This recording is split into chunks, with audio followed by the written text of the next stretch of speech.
Hi, everybody, and welcome once again. We are on location at the Peacock Alley American Grill and Bar for the Legislature Today radio show.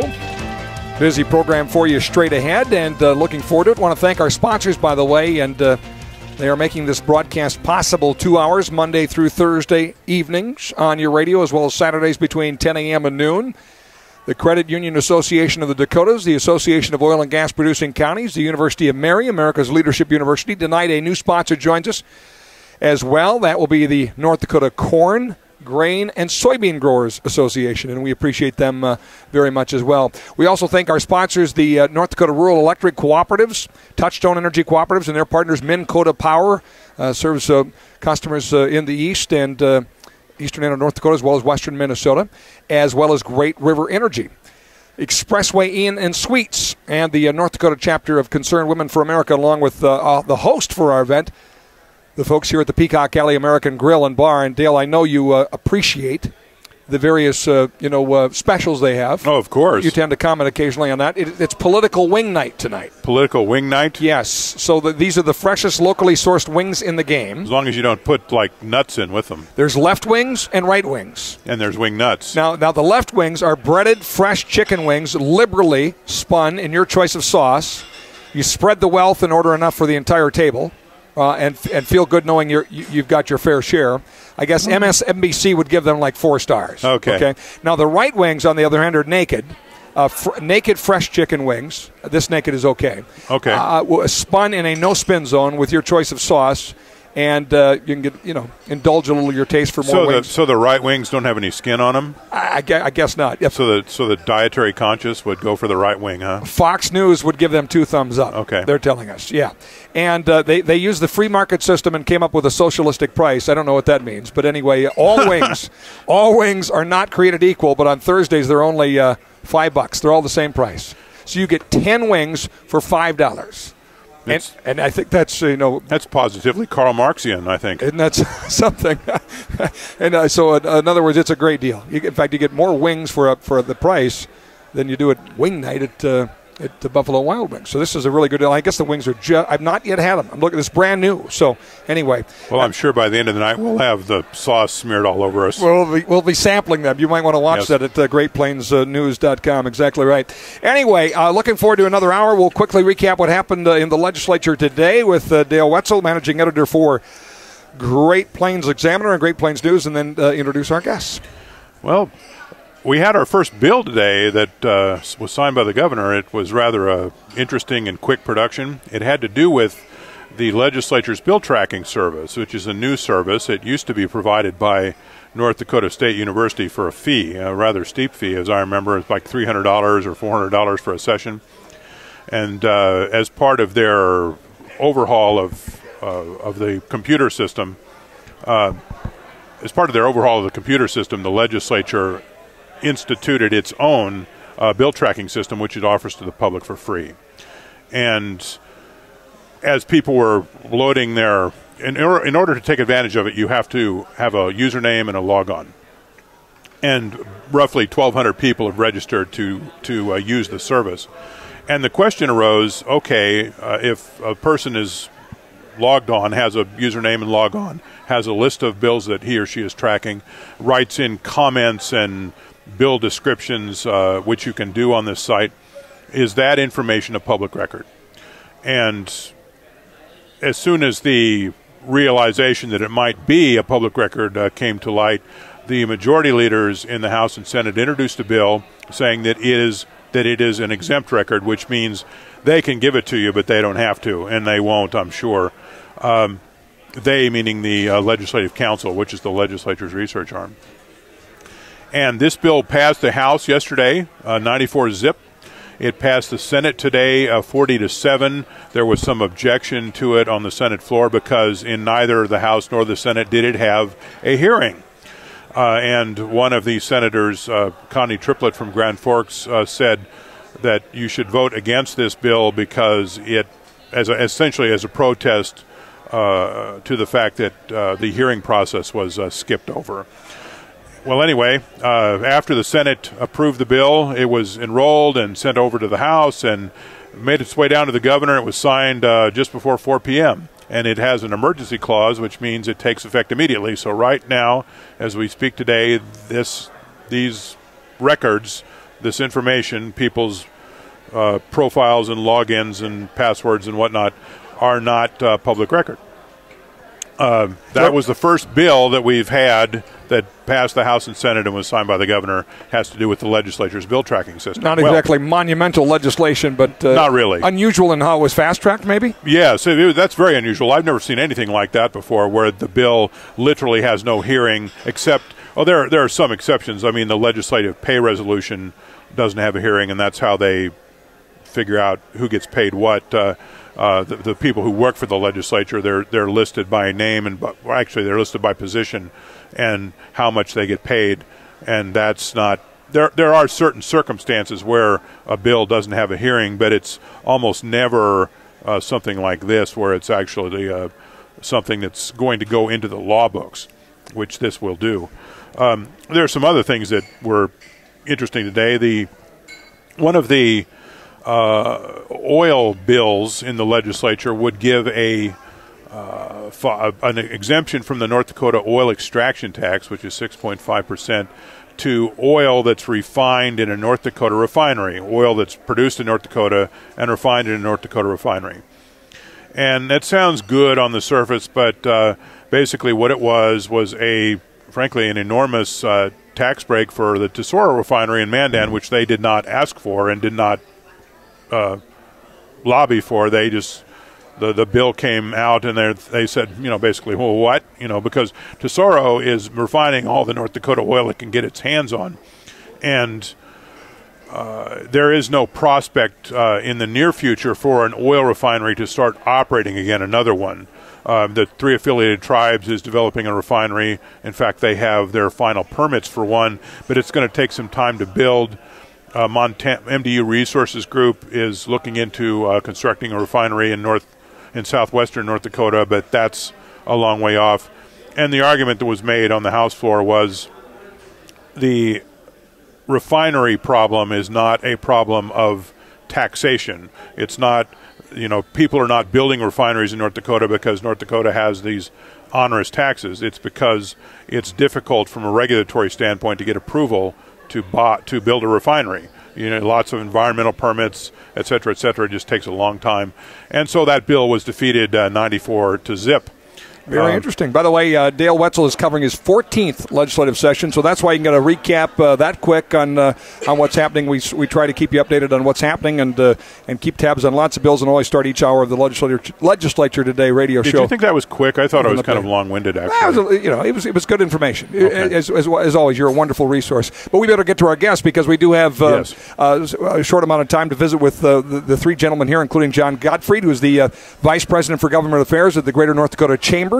He is brought along today Representative Mike Nathe, Republican from Bismarck, Chair of the House Education Committee, as well as Craig Headland, a Republican from Stutsman County and the Vice Chair of Education as well. So, gentlemen, welcome. And question, Craig, you might add, Craig is on the Finance and Tax Committee, which is where the real action is these days. That's actually what you're vice chair of, isn't it? Yeah, I messed that up. So, education and the all-important taxation. Actually, I'm not on education. Oh, okay. Well, I didn't really mess. Come on, what's your other committee? Get with the program, pal. I'm on the tax committee. Yeah. All right, sounds good. That little book you got next to you, look at it. I have my app too, by the way. Now, anyway, I didn't use it obviously. So, anyway, Dale Wetzel, managing editor, take it away for the questioning for these gentlemen on our issue of the hour. Well, obviously one of the big issues in the legislature is taxation, property taxation, income taxation for individuals and corporations, sales taxation. I imagine we'll see some sales tax exemption bills, or maybe even rate reduction bills. What do you gentlemen see as the major tax proposals in the legislature? Well, I think there's been proposals, I don't know, that we've looked at, and we were proposing a 1/3 reduction in all classes of taxes. So your income, your corporate, and your property tax as well. That's one thing that we were trying to push. I think a bill has been introduced. If by Representative Headland is a good start for us, and that's where we like, and that's probably something that we'll be supporting. That's a 35% reduction across the board for individual income and corporate tax. I think that's a good start, and then We also brought along Representative Nathe because he's the chair of the Education Committee, and really in the past that's where the property tax discussions we had. It's not something that I think we were in total love with the mill levy reduction program that we're in right now. It's kind of the best thing that's around, and it's one thing we've had to support, but it's we're looking for different alternatives. And what sort of alternatives are you looking for? Well, I think you heard some of those in the governor's address in the State of the State, looking at injecting it into the school formula somehow, working some of those avenues. I think those are something that we'll look at, and I think we can definitely support something that would get us untied from mills. Because right now we're sitting with an automatic inflator, if you will. Every time your valuation goes up, what the legislature did the last session costs more. So, and it's not sustainable, and that's kind of where we've been at since the beginning. But it's, like I said, it was the best program around, and we couldn't come up with an alternative. So, our apologies. We are back with our connection to K-Fire. And Dale, you asked Mr. Nathe a very interesting question, and he gave a very good answer. But we're going to extremely profound for the benefit of the listeners. I asked, using my best journalistic skills, I asked Mike Nathe, what do you think are the big tax issues this session? That's digging pretty deep. Oh, man. I do think it is property tax. I think it's property tax. Again, I think the Measure 2 issue has brought that to the forefront. I think the legislature has heard that loud and clear. The vehicle right now in the House we're talking about to address that, help address the property tax issue, is the K-12, the governor's K-12 bill. And it's $714 million. The bill just came out yesterday. And as a result of that, taxpayers should see a significant decrease in their property tax. Craig, you have some tax proposals, some tax bills of your own. Do you care to describe those? Well, I do. Thank you, Dale. And yes, I believe the House is concerned with the level of the mill levy reduction grants in the past and the unsustainability in that area. So we are supportive, looking at incorporating it into the education funding formula. However, we're interested in providing tax relief to our citizens in other ways, through income tax, through corporate reductions, our financial institutions reductions. So I put together a plan that will reduce revenues, both in individual and corporate tax, by 35%. I think we're at a time where we see how much the increase has occurred in this biennium, and moving forward, I don't think we see the need to keep collecting that money from the citizens. So our goal is to pass what we feel is a fair package. And, I think we all understand this is early in the session. A lot of things have to come together before this package, will be complete. But at the end of the day, we're going to provide broad property tax and income tax relief to all citizens in North Dakota. The 35%, what does that apply to, please? 35% against the projected revenue for the 13-15 biennium. Okay. I think the and this is accomplished by doing what again, please? Well, it reduces rates, and what we've done income tax rates, income tax rates, both in individual and corporate tax. Thank you. I think Representative Headland makes a great point too, that it needs to be broad. I mean, property tax issues are the kind of the number one issue going into the session, but we need to remember too that property tax is a local tax. And I think that's something we've seen with this in the last two sessions, the legislature deal with trying to fix a local tax at the state level. It's something that it's never going to be perfect. It's never going to be easy. I think education funding is a good way to look at it. I think everybody can get behind that and get on board with that. But again, by offering some corporate income tax relief, some individual income tax relief, you're lowering the tax burden. That's what we support as a chamber. But also, we need to look at too that this property tax is a local tax, and that there are definitely issues that are inherent with that. We might want to clarify what we mean by the mill levy buy down, which is a bit of jargon that we use at the legislature and at the Capitol. What it means is there is money provided by the legislature for a reduction in the mill levy rates of school districts. The mill levy is essentially the tax rate of the school district, and it's applied against property. And as property increases in value, it becomes more expensive to buy down 75 mills. And that is why the legislature doesn't like the mill levy buy down program, or they're nervous about it, because it has automatic I mean, as long as property keeps getting more valuable, which frankly we all hope it does, because that means that things are going well, as property gets more valuable, it takes more money to provide the same amount of income tax or property tax rate relief to homeowners. And as soon the sums are enormous, and then if you ever reach the point where you can't provide this amount of money anymore, then the onus will go back on property, and then people will be screaming. And that is the sort of result that the legislature wants to avoid. Gentlemen, can you tell me do you think that the governor's approach is preferable to this, and if so, why do you think so? Well, I think that's where the governor's K-12 funding, the funding bill comes in. It severs that taxation, the valuation.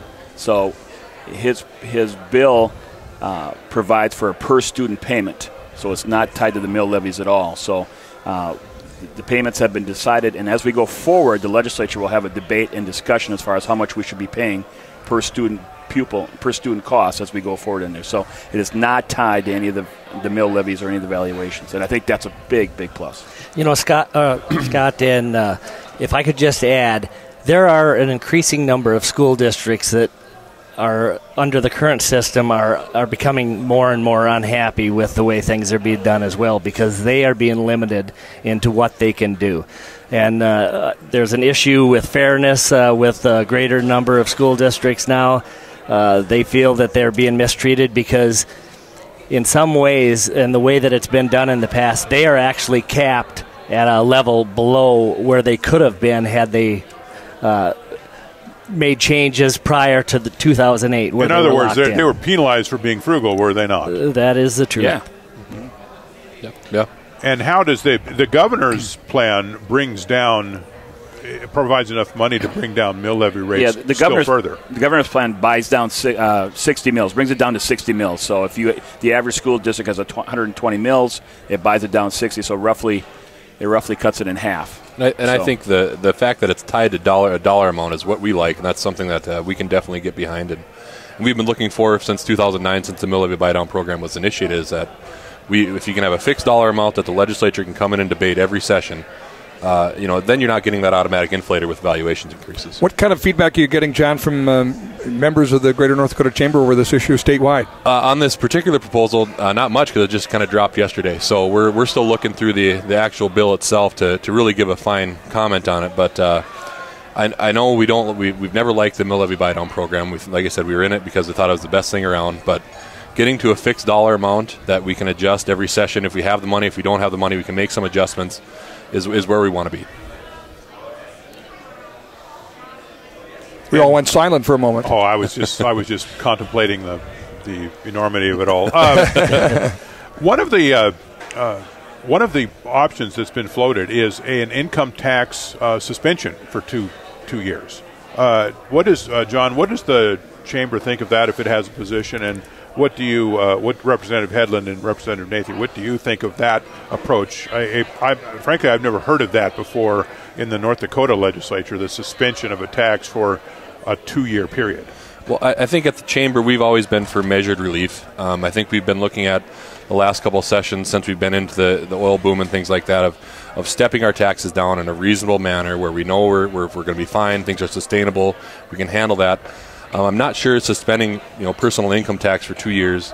Then you're going to have to come back in 2 years and reinstate that. As a legislator, I'm not sure how they'd want to handle that, because essentially you're going to waive a tax for 2 years, and then what's the next session going to have to do? They're going to be looked like they're raising taxes on you. So, I mean, if you want to go for a complete repeal of income tax, I think that's something we can definitely discuss. But I guess I'm not sure that the 2-year suspension here, how that's all going to work out, and I'm not sure that's the best plan. I got a quick question on the predictions. We only have a minute left, but Mike and Craig, is this when we get to the end of the session? What's been presented here going to be signed by the governor, you believe? I think you'll see a lot of it. I think it will be a historic tax relief package. I really do. It's going to be historic in number, and the K-12 $714 million. The 35% reduction that Representative Headland and I are on is roughly a little over $500 million. So that will all be massaged as we go along, but it'll be huge. Craig, you think so? I agree, and I hope we can do all we can. Just a note, back on that suspension bill, that hearing is going to be held on Monday at 10 o'clock for all interested who would like to come and testify. Thank you for that information. That's great. Great idea. All right. Well, we thank our guest, John Godfread, the Vice President of Government Affairs for the Greater North Dakota Chamber, GNDC. Yep. Their new brand, their new flag. Representative Mike Nathe, Republican from Bismarck, Chairman of the House Education Committee, and Craig Headland, the Vice Chair of the Finance and Taxation Committee. Yeah. As well as on agriculture. Got it. Right. Ag was the one I forgot before. Somehow, never mind. Anyway, we thank Craig you, gentlemen. forgot it, he wouldn't get elected. You know my district. Oh, yes.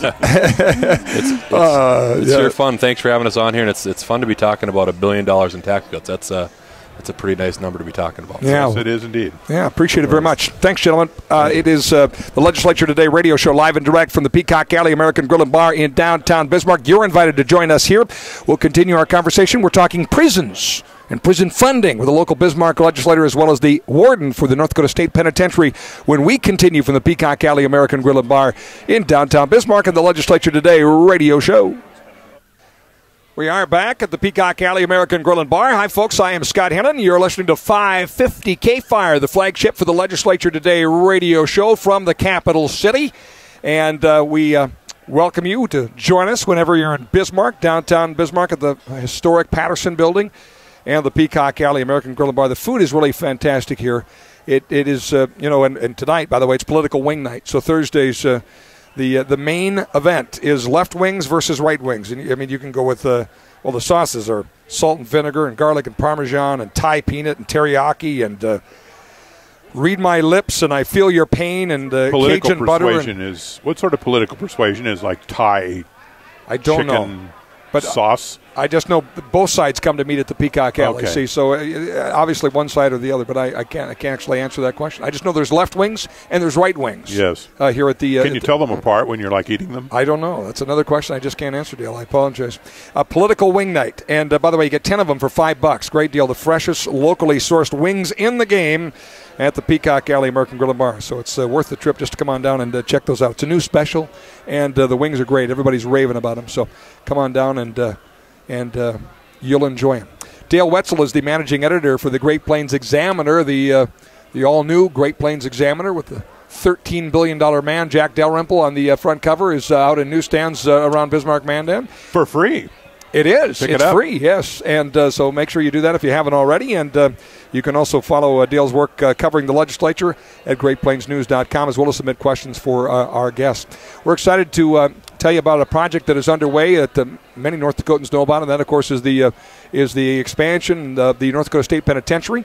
And Dale has invited the warden of the state penitentiary in Bismarck, Robyn Schmalenberger, is with us, along with Senator Ron Carlisle, Republican from Bismarck, who is on the Appropriations Committee. Senator Carlisle was in the House from 1991 to 2008, now in the Senate, been there since 2011, and the state penitentiary is in the senator's district. So, Dale, take it away in the questioning.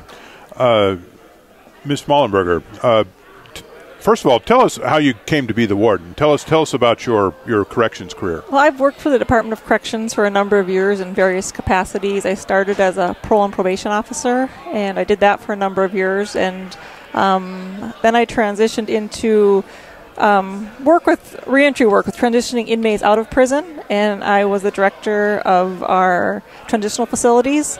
And then from that position, I am now the warden of the North Dakota State Penitentiary. How did your background prepare you to have the job you have? I have a background. I'm a graduate from the University of Mary here in Bismarck. So in my career with the department, progressively as I moved through, I got exposed to many different areas of corrections and law enforcement. So it provided me with a good foundation in correctional practices and that type of thing. Where are you from originally?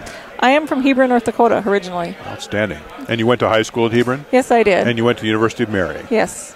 How do you like being warden? Can you just walk me through it, like what your job is like when you walk in the door? What is it you have to deal with? It's a very interesting job. There's something different every day. You're dealing with a lot of different things.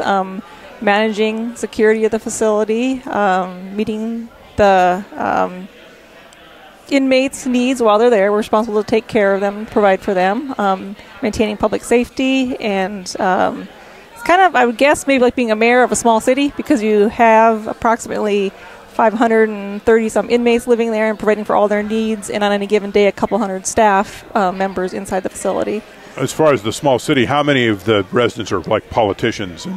I don't know if I want to answer that. I don't know. I don't think there are any. I'm just wondering how much of them cause you trouble.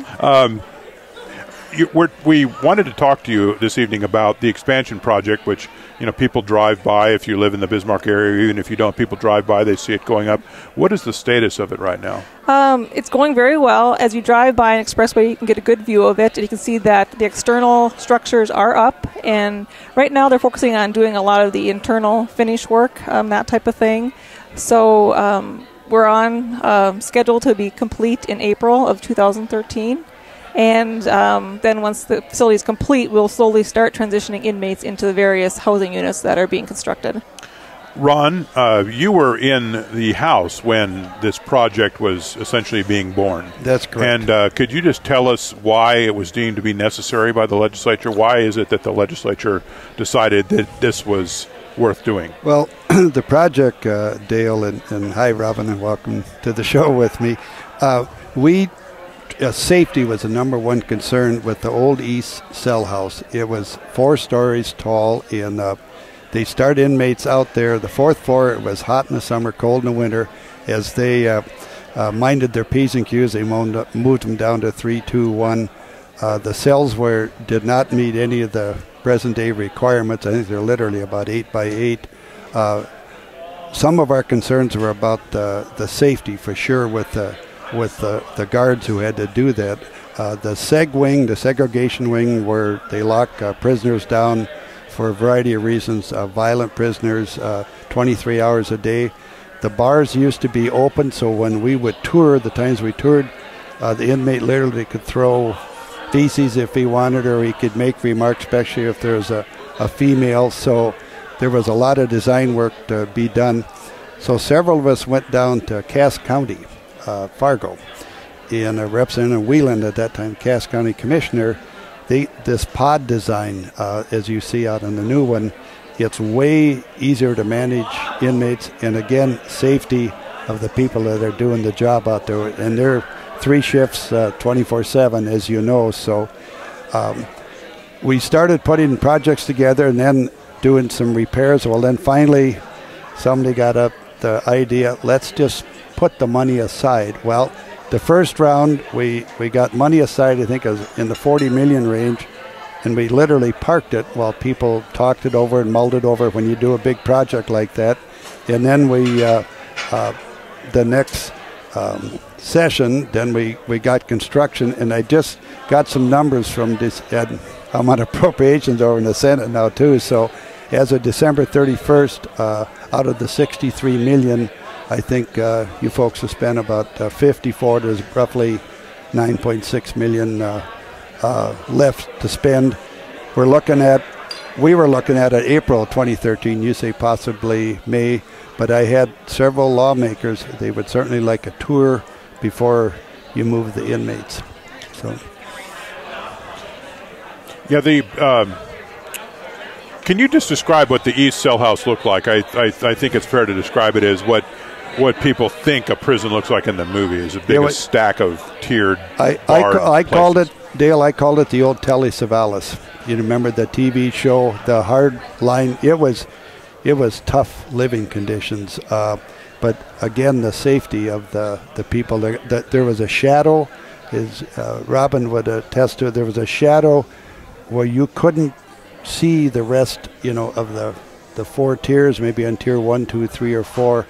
But it was a very unsafe situation, and it's going to be torn down, I think, this summer. Now that'll be an event for that thing to go. And again, we've modernized again the segregation wing, so safety for violent prisoners, plus again the people that run the show. Could you please talk about Warden Schmalenberger, could you please talk about some of the features of the new prison that you're particularly looking forward to? Clearly, we're definitely looking forward to not utilizing the East Cell House anymore. It was built in the early 1900s. I believe it's over 100 years old right now, and it's just not modern prison construction. You don't have good visibility for staff safety or for inmate safety.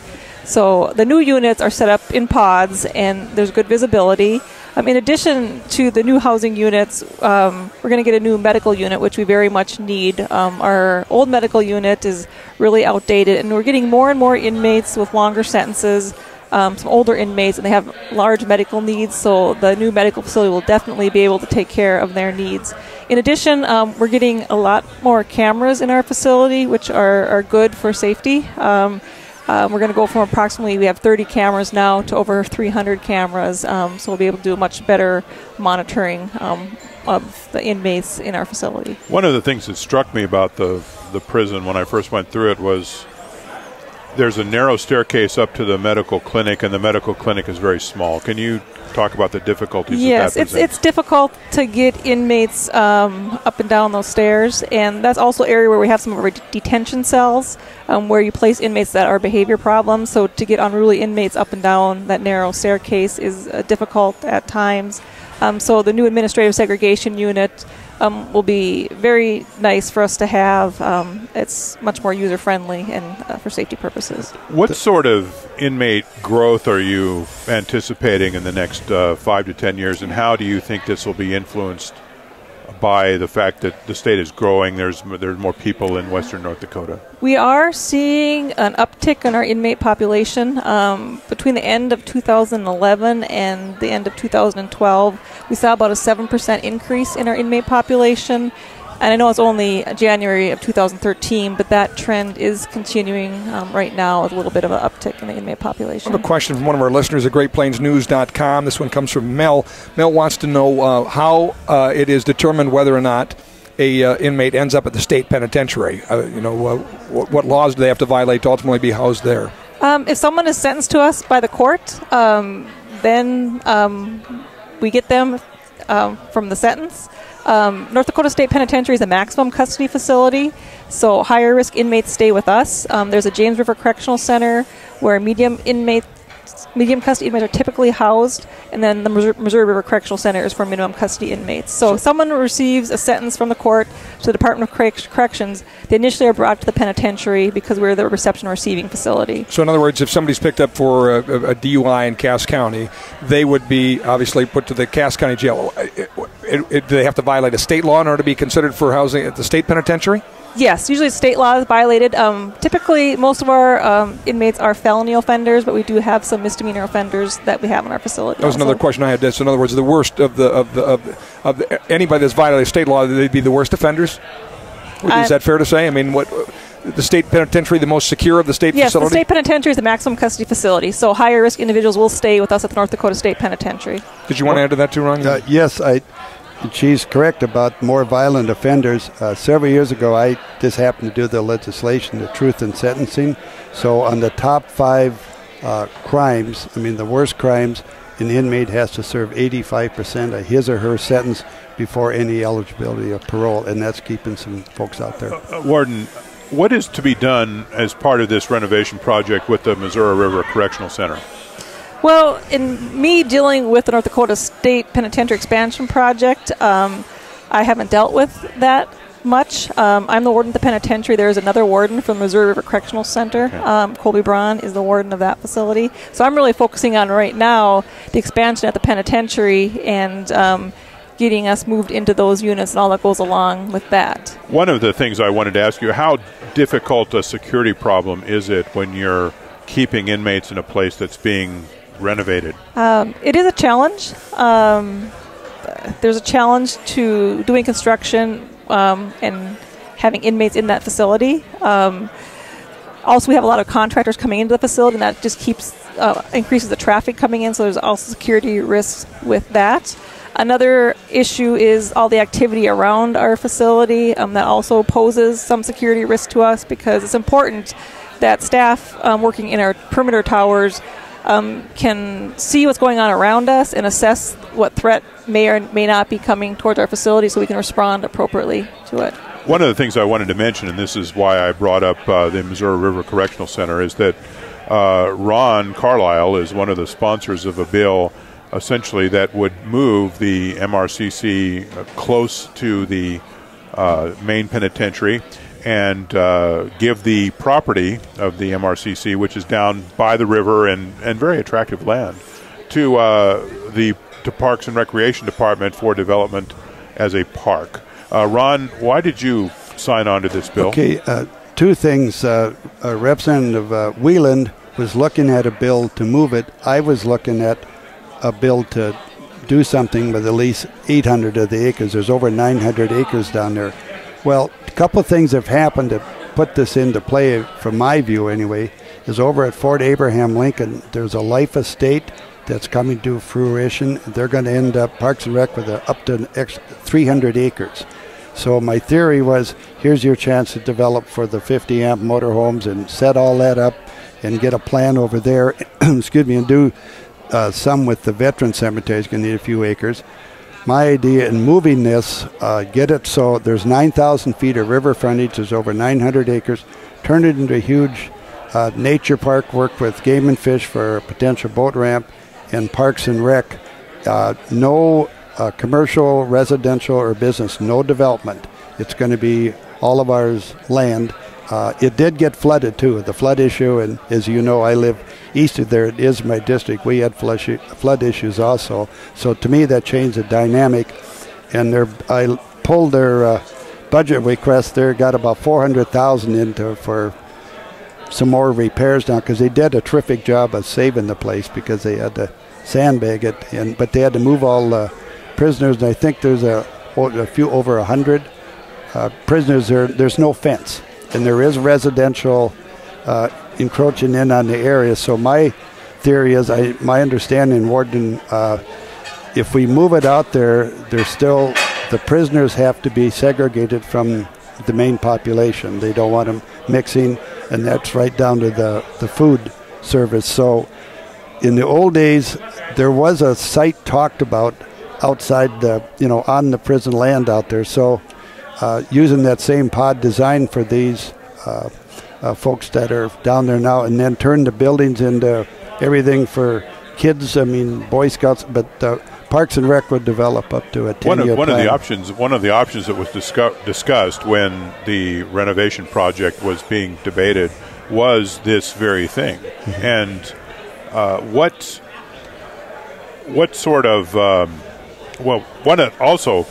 wanted to bring this up as well. One of the options for the land at this time was that it should be developed for housing and essentially commercial development. Right. Why is it that you favor the option of a park? I did about a 180. I thought about a little of that. If you go to the view shed from over across to Fort Abraham Lincoln down to the 9,000 feet, a friend of mine, Colonel Hildebrand, I mean, that was one of his kind of legacies. He said, if you can ever get that done, so I took that in. You're talking about the former director of the Game and Fish Department. Yes, I am. Yeah. And you want to protect that view shed from the folks that have the park over there. Plus, it's like a nature trail, bikes, but day use kind of thing. There's, as again said, there's over 900 acres. I think there's probably a couple hundred acres of marginal land at Game and Fish. But bird watching, I just think it's as one friend of mine said, it's a gem, and we'll never get another shot at. Don't do any development. Come out of the park that all of us can use. How much of your thinking was influenced by the fact that the area did flood? That was certainly part of it. That, and then the 300 acres over with Fort Abraham Lincoln, then we won't have to put a lot of motorhomes down in the park. Turn it into pretty much a nature park. That changed my thinking a little. You're listening to the Legislature Today radio show. Dale Wetzel, managing editor from Great Plains Examiner and Great Plains News, chatting tonight with the Warden of the North Dakota State Penitentiary. That would be Robyn Schmalenberger. We're also chatting with Senator Ron Carlisle, a Republican, represents Bismarck in the district that the State Penitentiary is located in. We're coming to you tonight from the Peacock Alley American Grill and Bar. And by the way, we do want to thank our sponsors who helped make this broadcast possible, and they include the Concerned Women for America, the nation's largest public policy women's organization with a rich 30-year history of helping their members across the country bring biblical principles into all levels of public policy. You can find out more about them at cwfa.org, cwfa.org. and also get the latest information on the state chapters and contact information and find out how you can be more involved at the state and local level as well. We continue now on the Legislature Today radio show and our conversation with Robyn and Ron. Warden, when you started in corrections, did you have ambition, if that's the correct word, to have the job you have now? No, I did not. What did you want to do? What did you have an end game in mind? I really didn't have an end game in mind. I just enjoyed the field of corrections. I enjoyed working with people, the public safety aspects. So I just went along in my career and did my job. And when there's opportunities that came up that I thought I would enjoy doing, I tried to achieve those goals. What do you enjoy doing about being the warden? It's rewarding because you actually are providing a good service to the state of North Dakota, to the public service aspect. We also focus on assisting inmates in changing their behavior because they are returning to our communities. They're going to be our neighbors again. So we really focus on using evidence-based practices to get the inmates to adjust their behavior. And also we work with a lot of good people, a lot of good staff members that every day do a very good job. Is one of the more rewarding aspects of your job seeing people, inmates, kind of turn their lives around? Yes. I mean, majority of inmates that are sentenced to the Department of Corrections do very well, and they want to make changes and want to live different lives. So a lot of the inmates do take the opportunities that we offer to them. But there's also another group of inmate population that doesn't necessarily want to change their behavior, and we try to assist them in motivating. But there's just individuals that are really not interested in changing. How do you deal with people like that? Those are some of our inmates that potentially cause us some problems, and a lot of them function just fine in our facility. Some of the inmates are going to be with us for a very long time. Also, if we have problematic inmates, sometimes we have to remove them from the general population, and they're placed in a segregation unit where they're restricted from contact with other inmates. What would you say is the biggest misconception there is about the prison? Some people when they come to visit are surprised at how much interaction there is between staff and inmates. A lot of people have the misconception that the inmates are locked in their cells for the most of the day, and that we only take them out one at a time. That's not true. We'll have hundreds of inmates out at one time with staff members walking around with them, and it's good to have the staff-inmate contact interaction and that type of thing. So that's a misconception that's out there that they're locked in their cells most of the day. It certainly is a misconception that I had when I first went there. I didn't have the vision of people locked in their cells all the time, but it was kind of interesting. In fact, it was fascinating to walk around with the warden at the time, his name is Tim Schutzel, and he's walking around like he's in a high school, just walking around and saying hello to the inmates, and they're saying hello to him, and it seemed like a very civilized place. I had a fascinating conversation, or actually a visit to the Cass County Jail recently at the invitation of former First Lady Nancy Schaefer, who's very active in a prison ministry program, a jail chaplains program there. Briefly, is there a robust prison ministry and jail chaplain program at the state penitentiary? Yeah, we have a full-time chaplain at our facility, and he's responsible for organizing the religious programming. We do have a large group of volunteers, probably over 60 volunteers that come in to provide various services and programs for the inmates. Yes. Are you able to walk around and mingle with is that something you do? Walk around and mingle with the inmates? Yes, yeah, on a daily basis. I walk around the facility. All the staff members walk around the facility. There's a lot of staff-inmate interaction, but there's also the potential for emergencies or things to occur in the facility just because of the nature of the people that we are dealing with. So, I wanted to comment one thing and give you a compliment too. A lot of when going through the transition center, when people are released, the nature of the beast, if you will, they stay in this area. We have probably a disproportionate amount of, and then when people come in to visit people, it makes their job a little tougher. But I think the transition center has been working quite well too. How's the food? The food? Yes. Depends on who you ask, I guess. I eat there, so. Well, I'm asking you, how's the food? It's pretty good food. So it's cafeteria food, so you're serving a large number of people at one time. We've been talking this evening with Senator Ron Carlisle, a Republican from Bismarck. He represents District 30, which is South Bismarck, includes the state penitentiary grounds. Also, the warden of the state penitentiary, Robyn Schmalenberger. She's had the job for 3 years and replaced Tim Schutzel, who retired. And thank you both for coming, and we look forward to having you back sometime. And an invite to the jail at lunchtime, right, Dale? Oh, absolutely. To test the theory on how good the food is. I mean, not to stay. Personally, I can't cook for less than 500, so... I think you'll be impressed.